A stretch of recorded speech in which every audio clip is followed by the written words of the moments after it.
Absolutely nothing beats windshield time. Welcome back to Dan the Road Trip Guy, a podcast where we have candid conversations about life lessons learned on the road. I'm your host, Bimmer enthusiast and road trip extraordinaire, Dan Neal. And now, on to the show. Yeah, so I'm honored today to have a guest on my show. We met years ago on One Lap, which is where I've met a lot of people, I guess. And we're going to add a little culture, I guess, or international flair. Maybe that's what we'll call it to my show. And so I'm just honored to have a friend, Chris Smith. I usually call him Big Chris. So welcome to the show, Chris. How you doing? It's good to speak to you, Dan. Yeah, it's great to have you here for sure. So, Chris, I like to give people just a couple minutes, and particularly if they're racers, I say we're going to take a warm-up lap around Mid-Ohio, which I know you've been to, and just tell us who is Chris Smith? Chris Smith is a guy from London originally, who now resides in Dallas, Texas.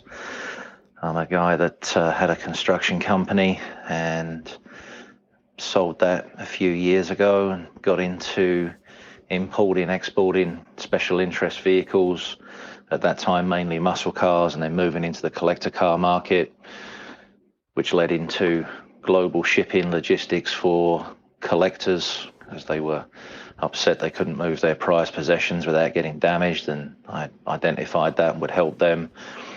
And I got into drag racing around the same time in the late 2000s, like heavily, and just as doing Run What You Brungs earlier on, and then came to America and started doing some track events, mainly the one that I met you on, Dan, the One Lap of America. And from there onwards, through meeting friends and doing the Bull Run as well, I extended my network of friends and business partners, if you will, and ended up moving here permanently just over 5 years ago. Yeah. And where did you live in London? I lived in southeast London, Bexley Heath, and also the Dartford area, and then spent a few years in Singapore as a kid. Was schooled out there for a few years, and then moved back to England, back to London, and then to the north of England up to Lincolnshire, which is a lot more rural than London. Yeah, I didn't know you were in the construction business, so that's new for me to know. Yeah, I used to do a lot of civil engineering. We used to specialise in bespoke new builds of houses and also barn conversions, which there's a lot of in Lincolnshire. So we would convert them to holiday lets, put indoor swimming pools in them, and just make them into something they were never designed to be. You know, something with a little flair and panache, if you will. Yeah. When did you do your first one lap? Do you remember? That's a very good question. I believe it was 2010. I did it with Mike Musto in a 68 Charger. That's what I remember. It had the stars and stripes kind of on it, wasn't it? That's right. Yeah, we was with two other friends. One was racing a GTR, and one was in an F430 Ferrari. The Ferrari and the Charger were wrapped stars and stripes, and also some military motifs and pictures on there to help us raise money for the VA. We raised some money for the VA that year. It was really good. So we have 50 states here in the U.S., but you picked one of the largest ones to move to. Was there a particular reason? Yeah, there was. I think over the years from flying to America and purchasing vehicles, I used to concentrate on I mean, it's the same as anything. If you're going to spend money on travel, you want to get what you want out of it. And I used to dot around the good guy shows, the swap meets, and try and cram as much into a week or two as possible when I would be buying. And I suddenly realized that while I would finish a trip off and see friends in Dallas, I would realize that the cars that I would purchase in the state of Texas were much better condition, even though they wanted full restoration. The sheet metal work was much better because it's such a dry state. So I would stay away from the northern states at that point and East Coast and concentrate It would also save me a lot of money. I think there is such a thing as Texas hospitality for sure. People are extremely friendly. I've been fortunate enough to go to most of the other states and spend time there. But I just think Texas is it's a jewel in the US. I really do. It's unspoiled, and the people are very welcoming and very real. I like it a lot. Yeah, we do too. And I worked down below Houston a lot in the '90s, and just great people. And then we have very dear friends that are there in Dallas now, so we get to come down and visit them. So we enjoy our trips there. So yeah.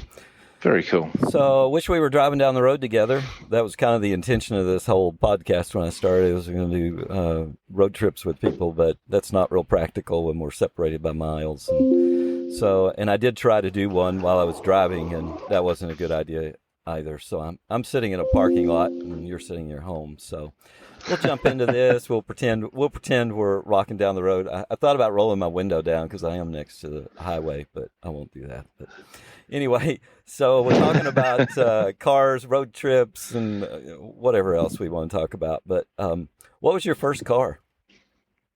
Way back. I'm just trying to think what year it would have been. I passed my driving test when I was 17, which is the youngest you can do it in the UK. I would have been, when would that have been? I think that would have been 1994. Yeah. So I purchased a Mark I Ford Escort, a 1973 1300E, which had the GT engine and one of a couple of colours they were mainly made in, but mine was in purple velvet metallic, and it was a two-door, which is the one to have, and I believe it had a 1600 bottom end in it from the previous owner. Did a ton of work to it with my brothers, and they were treating me real good, just showing me what to do. I've got two older brothers, one's 8 years, one's 10 years older than me. And I had that car for, I think it was about 10 or 11 months. I think I had it longer than that, getting it ready to drive. But Sure. yeah, I had a lot of fun in that car. And the annoying thing is now, I think I give somewhere in the region of £1,200 for it, which was all the money back then. And now they're doing in the region of £25,000 because the market's just gone nuts. Yeah. I wish I'd have kept it. Well, that's kind of my, I've gone through a lot of cars in my life, and that was one of the things my daughter, she's like, "Do you wish you had kept that car?" And I'm like, yeah, I should have kept them all. And so I usually ask people, particularly the car folks on the call, I assume you kept that car, right? And so. Yeah, it's a funny thing though. And as much as we wish we would have kept them all, you made the decision at that point in time, which led to another deal. You usually make money, if you're good at what you do, and then you go and buy one that you get a good deal on, and you wouldn't be where you are now if you'd have kept them all. That's for sure. And you wouldn't have kept them all because you'd have had two or three because you wouldn't have afforded the rest. So we make these decisions. You have to stick by them. Yep. No shoulda, coulda, wouldas looking back either. So exactly. Anyway, well, that's good. I assume because for my listeners, you're a pretty tall guy. I am. I'm 6'9" the last time I checked. 6'9". So I assume back then when you were 17, you probably weren't 6'9" squeezing into that car, were you?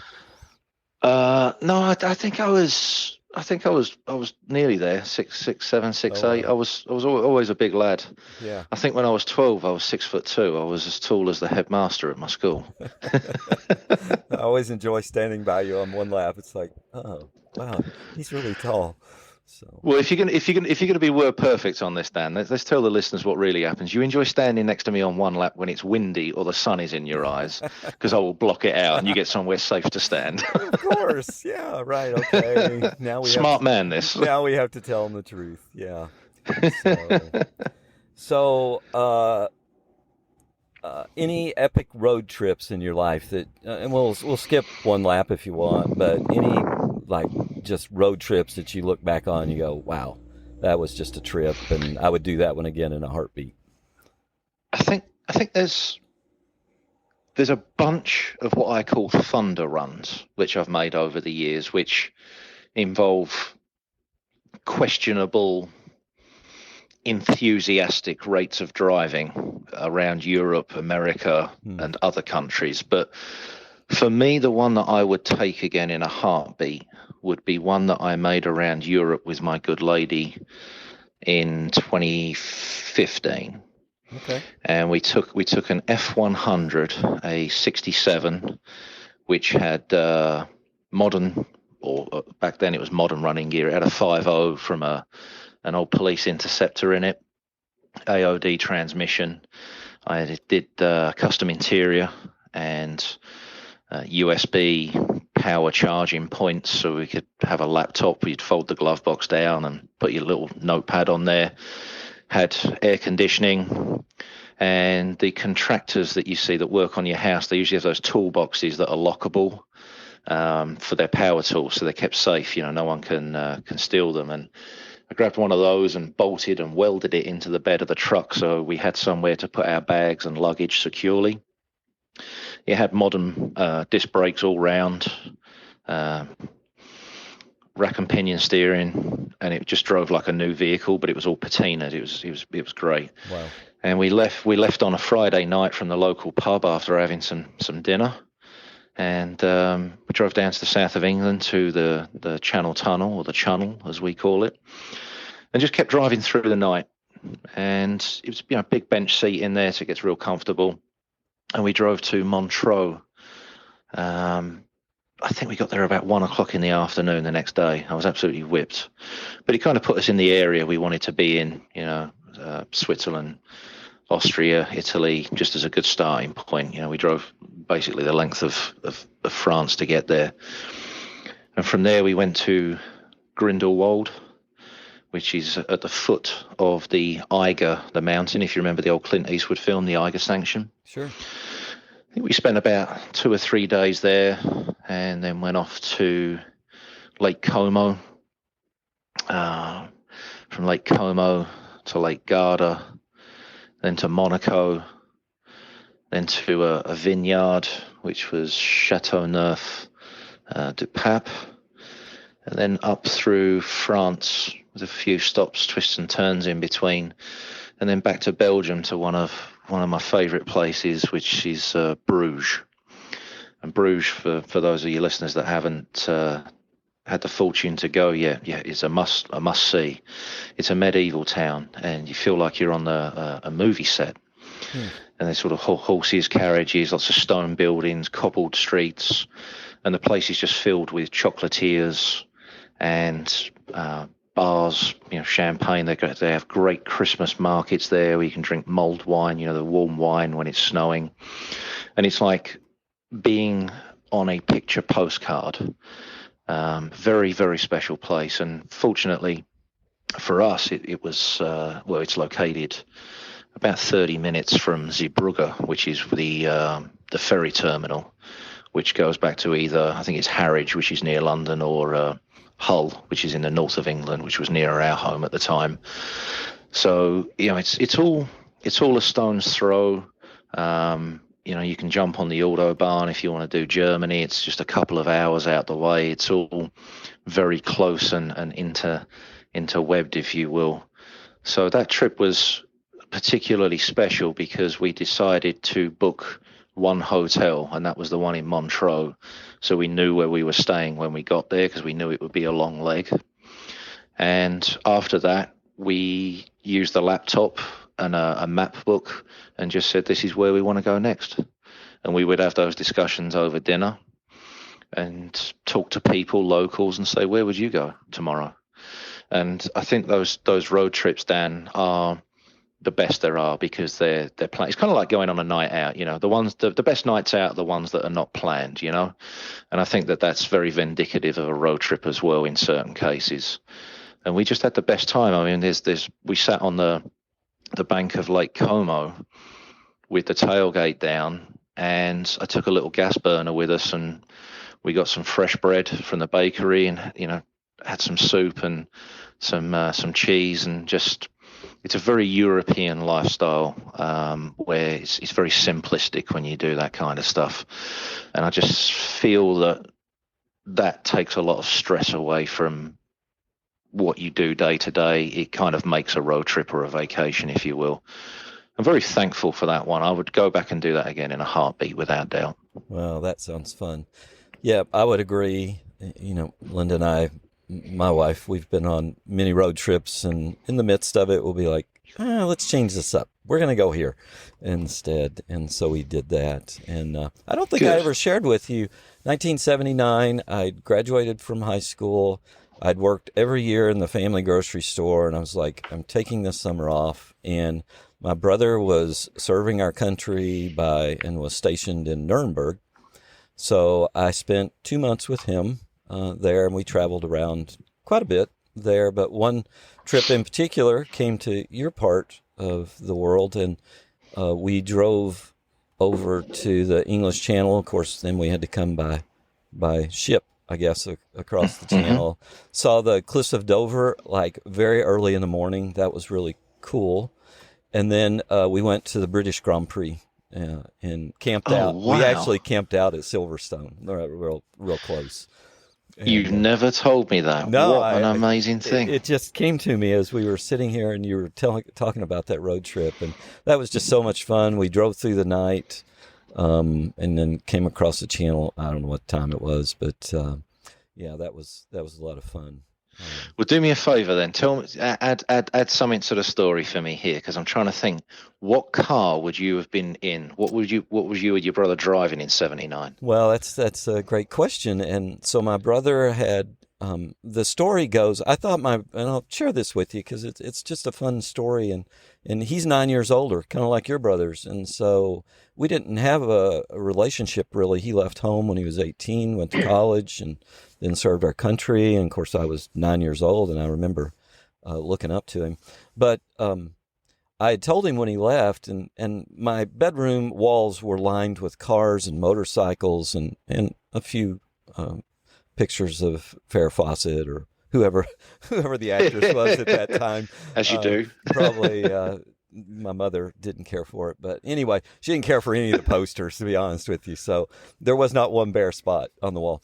But anyway, I told him when he left, I said, you should buy a BMW when you get over there, since he was going to Germany. And he's like, I don't want a motorcycle. And of course, we grew up around Chevys and Plymouths and Dodges and all that here. And our uncle was the Chevy dealer. And so that's what we knew. And he goes, I don't want a motorcycle. And I'm like, but they have cars. And so he took off to Dayton, Ohio, I believe, and test drove a BMW and decided at that moment that's what he wanted. So when he got over there, he bought a couple of 2002s. One was a turbo. One of them caught fire, that type of thing. And so he had decided he was going to buy one and bring it home. So he bought a little, a 1979, I believe, 78 or 79, 320i, and put some Recaro seats in it. And so that's what we drove around while I was over there. And we just had a blast. I was not accustomed to going 110, 115 on the Autobahn and being passed and people driving past you. And I'm like, okay, how fast are we going? And so, yeah, that's a great memory of mine. And so that's awesome. Yeah. So, but anyway, you kept that one back from me, Dan. Yeah, there we go. Well, there we go.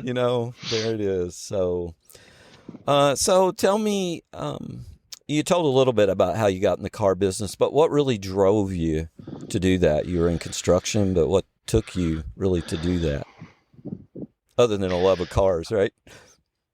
Yeah, and I think that goes back to the earliest memory of finding that cars were special to me. And when the whole family had moved to Singapore, my dad was a draftsman, an architect, and the first skyscraper that went up on the island, him and my uncle were working on. Oh, wow. And when we came back from there, my brother, I think he was 16 at the time when we were there, he'd watched Smokey and the Bandit. And this was around 1984. So the film was fairly fresh then, Yeah, right. And he said to my dad, he goes, I'm going to have one of those cars. And my dad was like, whatever. If you think you're going to, good for you. Didn't really pay much attention. And then when we moved back to England, Paul was 18 and he went to the bank and got a bank loan and went and bought a Y82 SE. I remember there being two for sale. One was a manual and one was an auto. And I remember him saying to me, which one should I get? And I said, get the auto, because at least you can eat an ice cream while you're driving. And I'm a 6-year-old, so Yeah, right. 7, whatever it was. And he bought it. And it had less than 10,000 miles on it. And if I told you this thing was like 100-point car, I wouldn't be lying. It was perfect. Hey, bud. You're not gonna. I don't know. You're not gonna believe Don't this. I'll tell you in a second. What's wrong? A little technology Go glitch. I told you I'm sitting in a parking lot. You remember? Yeah. My phone was laying next to the gear shift, directly in the sun, and the temperature sensor went off. Oh no. Yeah. So back Get to it on the AC vent. Yeah. So Yeah, just this happens all the time. Just ask the question, and again, we'll go from the top. it's a road trip, right? So yeah. So we were talking about your brother bought that car. It's a 100-point car. We were talking about what got you into the car business. Sure. So that's kind of where we were. And this is fun, right? I'll cut out a little bit. It's all good. The wonders of technology, eh? Yeah. Well, I think where I got up to was the fact that I was being taken to school. You were 6 at that time. Yeah. I think it was 6 or 7, maybe nearly. Something like that. And I was at primary school, so I think it's like prep school here, in the US. So I was basically the coolest kid at school, because everyone else, all their parents were dropping them off in Vauxhall Cavaliers and Minis, Escorts, just very mundane, dare I say, boring vehicles that was all there was around at that time. There wasn't kids being dropped off in Panteras or 930 turbos. It was a different time. It was a different place, really. Sure. And to have the T-tops open and be dropped off at school in this 6.6 litre beast that didn't really fit on the roads was just amazing. And there used to be an event in London on the last Saturday of every month in Chelsea. And where the River Thames runs through Chelsea, there's Chelsea Bridge, and it used to be called the Chelsea Cruise. And at around 7 o'clock at night, everyone that had a hot rod, American car, or a Lotus Cortina, that had a Rover V8 or a 460 big block that was shoehorned into it, basically anything that was different, everyone went there. And my brothers used to take me down there, and we used to get back at 11 or 12 at night. It was great. And my mum and dad were great, as long as my brothers were looking after me, and just being around all those cars, the people. And I think a lot of the adults at the time that were down there were kind of like, you got your kid brother with you? And he's like, yeah, he just loves the cars. And that stuck with me, really resonated with me. And then over the years, my brothers, they started doing the hot hatch stuff, and then sort of XR3Is, RS turbos, and then Sierra Cosworths, and I really got stuck on those. So it was more of a hobby. With us working together, I was in the construction business with them for 16 years. Oh, wow. And over that period in time, being 6'9", your back, I wasn't supervisor or anything at that point. It was, I was on the tools. I was laying brick. I was digging foundations, concreting, brickwork, joinery, plastering. Now, these are all things that take their toll on your body. And when you're 6'9" and you got a long back, as it were, it gives you back problems. Sure. And you get various injuries over the years. And my dad, who was and will always be my hero, it was his business. It's a family-run business. We had a few guys that worked for us, and he passed away in 2003. And I carried on with my brothers up until around 06, 07. And I think I came away from there then. I just said to them, look, I don't want to do this anymore. And when you're the youngest of siblings as well, it's always difficult working with family. We get on way better now. And I said to Christy, my wife, I don't know what to do. And she says, well, you've always been into cars. And, I always did a few cars on the side and had an interest in them, and I was racing and whatnot. And when I came out of business, I had some poppy, as we say, some money. And I decided, after spending time at a drag strip, I'd seen people there that were... I got a lot of good friends from racing, but there's some I don't know, and there's some questionable figures at drag strips. I think that's all around the world. And sure. I saw them importing cars, and I thought, well, if they can do it, I can certainly do it. And they were making money. So I went to the States, and I didn't realize there was rules on how much cash you can take in and out, and I didn't know that until my second or third trip. Mm-hmm. But I came in with a lot of cash, and I flew into Houston, and all I did was find a hotel. Didn't know the area. I was in South Houston, apparently in the wrong area, and it scared the hell out of me because there was an RV in the parking lot, and I heard this noise outside at 1 a.m, and I saw the microwave and then the oven and a TV come out the window being passed to different people, and my hire car had the hood lifted in the morning where someone had tried to take the battery, and I'm like, what am I doing here? Yeah, this is just not right. So all the cars that I'd lined up to buy that I'd found on the net, yep, we'll hold them for you, we know you're flying over, every single one of them had sold when I got to the States. Oh man. So now I'm running around in a hire car, don't know where I'm going. I got a load of cash on me, and I'm just spending money that I've accumulated over years. And then I found a guy up in Temple in Texas. I just drove past his place, and I saw all these trucks and muscle cars. I just turned around, went back, introduced myself, and I bought 3 cars from him there and then. And they were good vehicles, test drove them, did some business with him. I bought hundreds from him over the years after that. Oh, wow.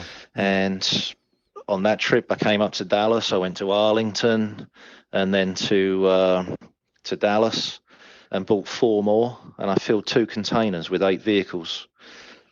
That's what got me in the business. I shipped them back and made a bunch and said, yep, this is better than the backbreaking work that I've been doing. Yeah. For sure. Right. So that's where it went. Oh, that's what started it. Oh wow, that's a great story. I appreciate that. And your comments there about your brothers and your dad brought back memories. My dad was owner operator of a big truck, so I think that's where I got my love affair of the road and driving. And when I was 9, I went with him on the road that summer in the big truck, and mostly around the eastern part of the U.S. He would later in life go west, but back then it was Florida to Cleveland and hauling produce one way and fish the other way. So that was fun. And so he had a lot of cool cars over the years and liked to go kind of fast also. So I remember when I sold the big truck, he got Alzheimer's and Mom was like, we need to get rid of this truck. And that's another one I wish we'd have kept, but it was a 67 Kenworth cab over. And he worked on it every weekend. He worked on the truck and kept it going. And, he was an independent guy. So, but anyway, we ended up selling it and kind of looked back and was like, I wish I had the truck back. But it's like, where are you going to put a big truck? It's like, okay, car is one thing, truck's another. So, but I remember when I sold the truck. So it had a Cummins engine in it. I don't remember exact horsepower at this point, but it had 2 transmissions. It was a 5x4. So at some point you shifted both shifters. And it was always fun to watch him do that. Balancing engine revs. Yeah, and it was just wow. And, of course, no power steering. And the clutch, it took a man to push that clutch in. And but anyway, I remember I posted on eBay and ended up selling it to a collector. So that was a good thing. But I remember one guy asking me, he goes, according to my calculations, this truck will run well in excess of 100 miles an hour. And my dad was pretty ill at that point, but he still had some about him. And I said, hey, Dad, some guy says this truck will probably run well in excess of 100 miles an hour. What do you think about that? And he goes, Oh, it might. And so I'm like, okay, yeah, okay. I'm taking that as a yes. So anyway, one question I like to ask Chris, and this is fun. I'm learning things about you, Sure. and hopefully you're learning about me. But if you Uh-huh. could take a road trip today, you're going to head out, and you can take it with someone who, unfortunately, is not still here, but we could take it with them, or if it's somebody alive, who would you head out with, and who would you go with, or where would you go? I know who would you go with, and where would you go? That's an easy one for me. It would be my dad. Mm, And my dad was, as I said to you, was my hero. yep. And he was kind of, I think from American standards, he may have been a little bit unorthodox from raising me and my brothers, or my brothers and I rather, because he was just the best. Yeah. My dad used to own race horses, and he used to take me out of high school and take me to the track, and he used to teach me about how the real world worked, as he would say back then, with money. Showed you how people would treat each other, commissions, just gave me a life experience before I even left high school. Wow. And he did that with the business, and sometimes I would road trip with him, 3-4 hours to wherever the guys were working. At that point, it was a roofing company that we had, or he had rather, and a lot of memories of music that he would play. He was really into Queen, Freddie Mercury, Rolling Stones, that kind of stuff, that era. And that also passed over to me as to why I play that in my vehicles now. But I think if we was going to leave, if he was here now and I could put him in my Porsche, my GT2, yep. I would go straight to Las Vegas, because he gave my brothers and my mum everything, and he was so. He always said, "I'll do this when I retire, and do that when I retire." He was selfless in everything he did for us, and he said, "When I retire, I'm going to go to Vegas. I'm going to do this. I'm going to go here. I'm going to do that." And my old man passed away 6 weeks before he retired, and he was 60. So that was a big issue for me in my head, because he never got to. Max, come here. So I think from that point of view, I would have liked to have sat him down at the tables in Vegas, because he did like to play cards, and go from there, put a stack of money in front of him, and then just say, have fun and enjoy yourself, because he never got to do that, because he was always spending on us at that time. So I think from that point of view, I would have liked to have done something for him and said, this one's for you. Yeah. Because he just gave us everything, It was very much like that. Yeah. He was a great guy. I think our dads would have gotten along just fine. So, because that just brought to my mind, I did get to do that in 2003. I intentionally bought a BMW 320, much like my brother's. It was in 1983, in San Jose, California, with one goal. There was only one goal. And by the way, I paid $2,500 for it. And I called my dad and I said, "Want to go to California?" And he's like, "Sure." And so he and I and a friend, unfortunately, my brother couldn't go. His wife had just given birth to their first child. So he's like, yeah, I can't do that. And so my dad and my good friend, we flew out there, and my dad talked about that trip. Even when he had Alzheimer's, he would remember that trip. And we just had a blast. We get there, we look at it, and my dad goes, "Well, it could use some tires." And we looked everywhere for tires. We could not find that size. So he goes, "We'll be fine." And so we headed out and came across the country. Across, by the way, That's across awesome. US 50. So we took the back roads. So I think the only thing that my dad would have probably struggled with was my rate of pace. He did used to drive fast. I think that's where we all got it from. Yeah. But at the point that he left, I believe that there was the cars were not as rambunctious, if you will. I remember him buying an Audi 90 Quattro in '91, which had speed lines on it and all the bells and whistles. It was fabulous. And I remember him setting various land speed records with that vehicle over a period of time. Yeah. I'm thinking it was just the fastest thing in the world, you know.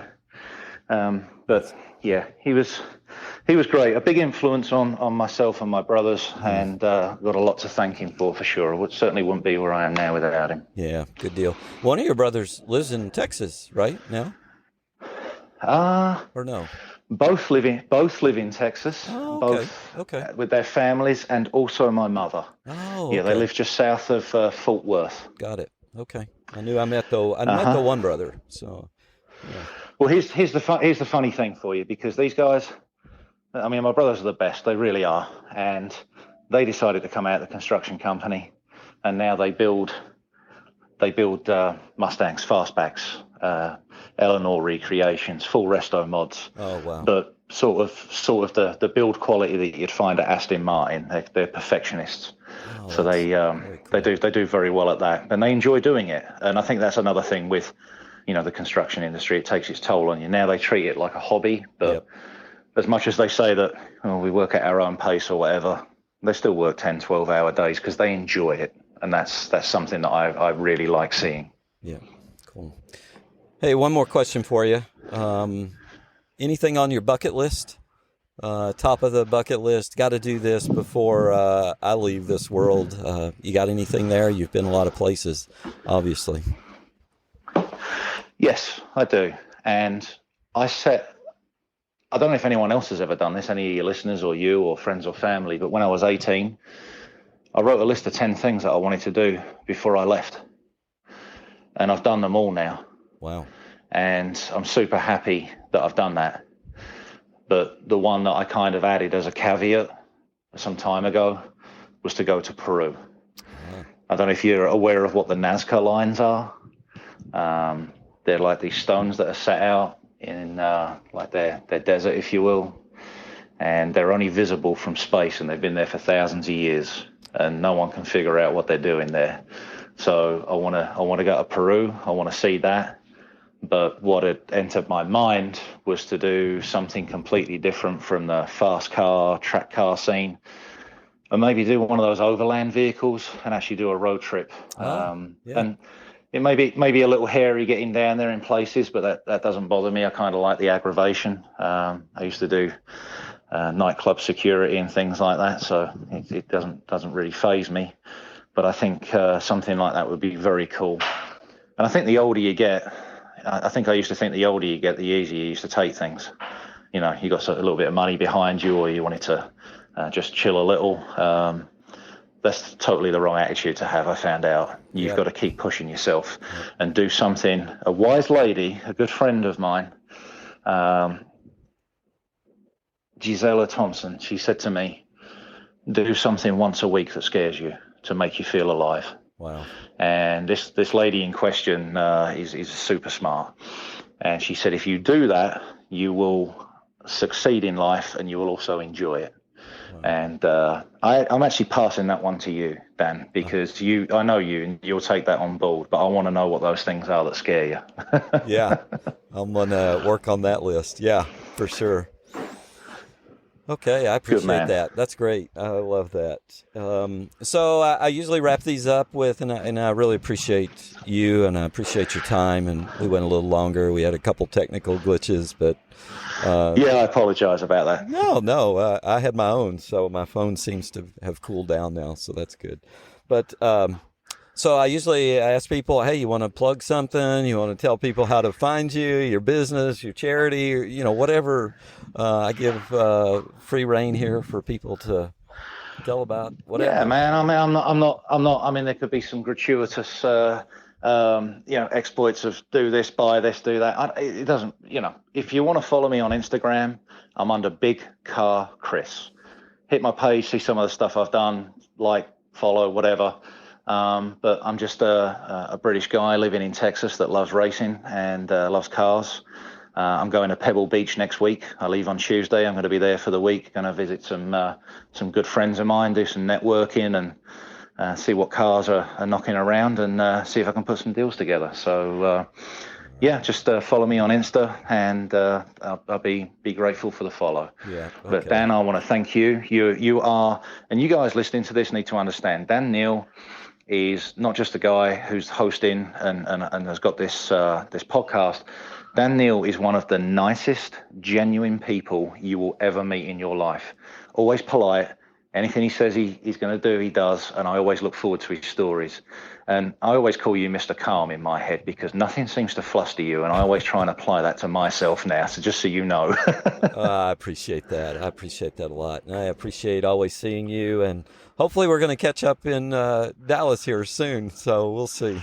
Yeah, look us up, mate. We'll have dinner for sure. I'd love to. Okay. I appreciate you. Have a good thank you. Good weekend.